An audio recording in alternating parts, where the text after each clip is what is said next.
লিংকনের বয়স তখন ১৭ বা ১৮ হবে।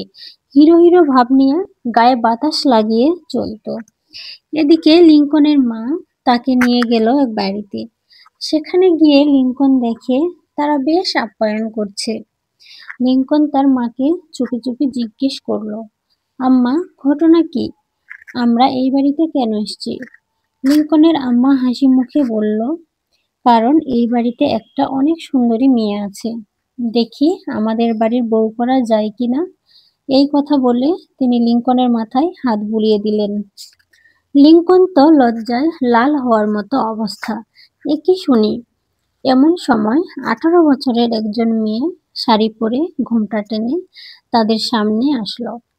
তাকে দেখে লিংকনের হার্টবিট ড্রামের তালে বাড়তে থাকে। বলা ভালো, মেয়েটা অনেক সুন্দরী ছিল।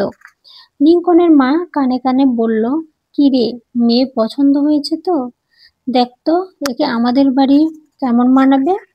লিংকন লজ্জায় লাল হয়ে মুচকি হেসে দিয়ে বলল, জি আম্মা, পছন্দ হয়েছে। এই কথা বলে সে সেখান থেকে বেরিয়ে গেল। এদিকে লিংকনের নাওয়া খাওয়া ঘুম সব হারাম। সে ছটফট করতে থাকে, কবে সে মেয়ে তার হবে।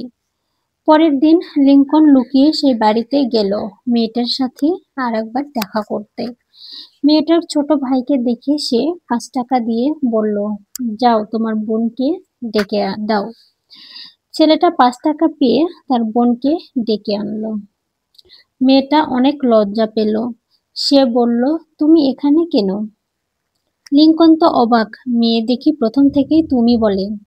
কাহিনী কি? না মানে তোমাকে দেখতে এসেছি। লিংকন লজ্জায় বলল।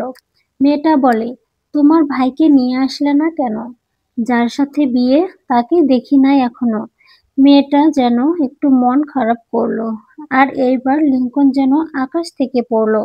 তার মানে এই মেয়েটা আমার জন্য না, আমার ভাইয়ের জন্য। তবে যে আম্মা বলল। লিংকন অনেক কষ্টে নিজের রাগ সামাল দিল। কোনো মতে আর কিছু কথা বলে সেখান থেকে বাড়ি চলে আসলো। আম্মা, মেয়েটা তুমি কার জন্যে দেখেছ? লিংকন বাড়ি এসে তার মাকে জিজ্ঞেস করলো। কার জন্য আবার? এই বাড়িতে বিয়ের যোগ্য কজন আছে তুই জানিস না? তোর ভাই ছাড়া আর কেউ আছে নাকি? লিংকনের মা জবাব দিল। লিংকন বলে, ও আচ্ছা, কেন তুই কি মনে করছিলি? মেয়ে তোর পছন্দ হয় নাই? না তা না, এমনি আর কি। এরপর লিংকন সেখান থেকে চলে আসলো নিজের রুমে। কাঁদতে কাঁদতে নিজের বালিশ ভিজিয়ে ফেললো। এখন সে লিংকনের ভাবি।